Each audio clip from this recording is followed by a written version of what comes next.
सा दिखियाजुलि गुदि बर' थुनलाइ आफादा टप 3 आरो रुंसारि प्रकित दैमारि बान्था मोननो हानाय फरायसाफोरखौ बरायदों।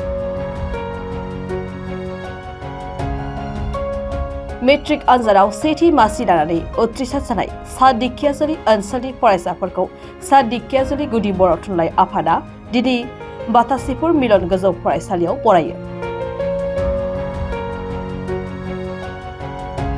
सा दिखियाजुलि गुदि बर' थुनलाइ आफादनि आफादगिरि शरद बसुमतारीनि मासि लानानै दैदेननाय बे हाबाफारियाव गाहाय आलासि महरै बाहागो लायो बर' थुनलाइ आफादनि लेङाइ आफादगिरि प्रशान्त बर' बिथाङा हाबाफारिखौ बेखेवनानै होयो। सनितपुर जिल्ला बर' थुनलाइ आफादनि लेङाइ आफादगिरि सदानन्द ब्रह्मआ लोगोसे सनितपुर जिल्ला बर' थुनलाइ आफादनि नेहाथारि कमल कुमार मोसाहारि आरो सा दिखियाजुलि दखरा दुलाराय बर' फरायसा आफादनि आफादगिरि रादाय बसुमतारी गुबुन गुबुन फरायसालिफोरनि गाहाय फोरोंगिरि फरायसाफोरा बाहागो लायो। मेलाव NEP एबा गोदान सोलोंथाइ खान्थिनि सोमोन्दै फरायसाफोरनो फोरमायनानै होनायजों लोगोसे इयुनाव माबोरै दावगालांनांगौ बेफोरनि सोमोन्दै गुवारै फोरमायथिनानै होयो बर' थुनलाइ आफादनि लेङाइ आफादगिरि प्रशान्त बर'आ।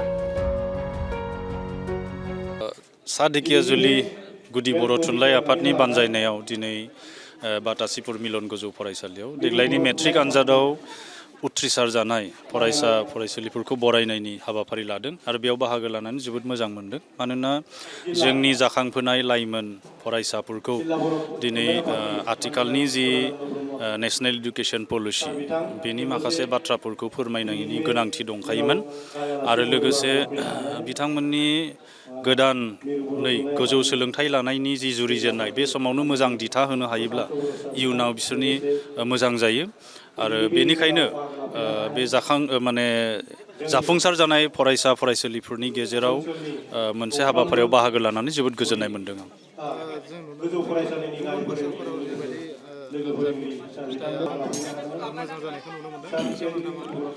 ना बे ओनसोल लायै ओनसोल माखासे ओनसोलफोराव देग्लाय रिजाल्टआ बारा मोजां जायाखै जानो हागौ, खिन्थु अभारअल जुदि जों आसामनि थासारिखौ नायो स्टेटासखौ नायो अब्ला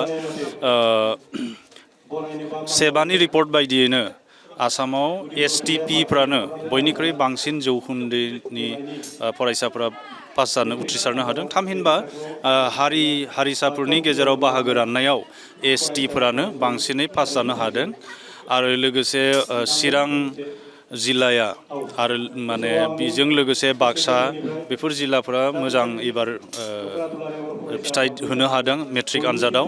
उदालगुरियाव खमसिन जादोंब्लाबो एभारेज हिसाबै बर' मैखोम ओनसोलफोराव बड'लेण्डनि जिल्ला माखासेयाव मेट्रिकनि आनजादा मोजां जादों, रिजाल्टफ्रा मोजां जादों आरो जोंनि सनितपुर बिस्वनाथावबो बर' बिजोङाव फरायनाय फरायसाफोरनि बिसाना गोबाङानो उथ्रिसार जानो हादों।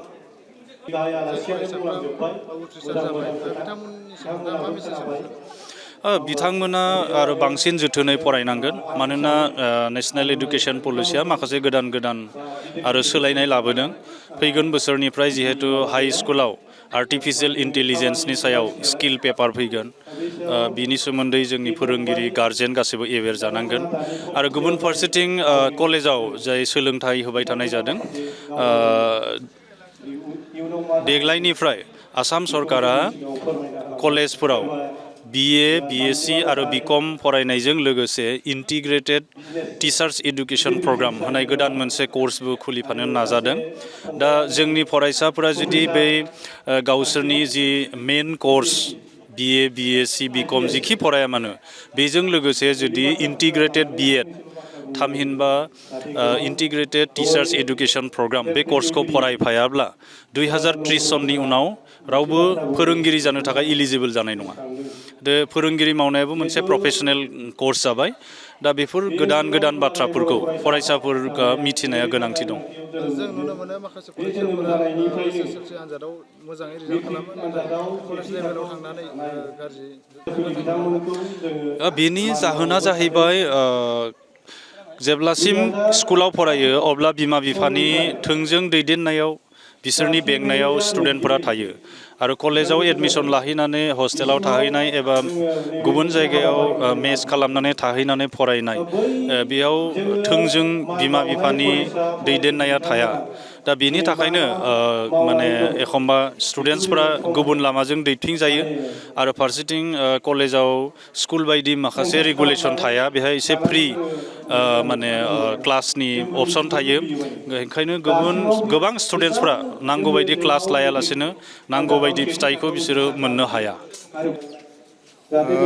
दिनै 2 मे बेवहाय जोङो बोसोरफ्रोमबो जोंनि बर' थुनलाइ आफाद सा धेकियाजुलि गुदि बर' थुनलाइ आफाद दाजेननायनिफ्राय जोङो जायफोर 10 थाखोआव उथ्रिसारनाय मेट्रिक आनजादाव उथ्रिसारनाय बेखौ बरायबोबाय थानाय जादों। दिनैबो जोङो नैबे 2024 मायथाइयाव जायफोर फरायसा फरायसुलिफोरा गोजौ फरायसालि जोबथा आनजाद एबा मेट्रिक थाखोखौ उथ्रिसारबाय बेखौ जोङो दिनै बरायदों। देग्लाय जोङो सेथि थाखोआव उथ्रिसारनायखौ मोननो हादों 42 सा बे 42 साखौ जोङो दिनै बरायनाय जाबाय। बेनि गेजेरावनो जोङो जोंनि जि थिखानाय टप 3 बेखौबो जोङो बरायबाय। लोगोसे जोंनि सा धेकियाजुलि गुदि बर' थुनलाइ आफादनि आवथायाव जाय फरायसाया बर' आयदायाव बांसिन नम्बर मोननाय बेखौ जोङो रुंसारि प्रकृत दैमारि फरायसा थुलुंगा बान्था होनाय मोनसे जोंहा दङ बेखौबो जोङो दिनै होनाय जाबाय। दा बेवहाय बेखौ बुंनो लुबैदों बेवहाय जोङो दिनै गाहाय आलासि महरै जोंनिनो बर' थुनलाइ आफादनि मानिजाथाव लेङाइ आफादगिरि प्रसान्त बर' सारखौ जोङो मोननो हादों। लोगोसेनो बे हाबाफारिखौ बेखेवगिरि हिसाबै जोङो सनितपुर जिल्ला बर' थुनलाइ आफादनि लेङाइ आफादगिरि मानगोनां हदानन्द ब्रह्म बिथांखौ जोङो मोननो हादों। लोगोसेनो बे हाबाफारियाव जोंनि माखासे बोसोनगिरिफोर लोगोसे सनितपुर जिल्ला बर' थुनलाइ आफादनि गाहाय नेहाथारि कमल कुमार मुसाहारि बिथांमोनखौ जों मोननो हादों। लोगोसेनो जायफोर फरायसा फरायसुलिफोरा उथ्रिसारबाय बिथांमोननि गारजेन लोगोसे बाथासिफोर मिलन गोजौ फरायसालि माखासे 9 थाखो आरो 10 थाखोआव फरायनाय फरायसुलिफोरखौ जोङो मोननो हादों।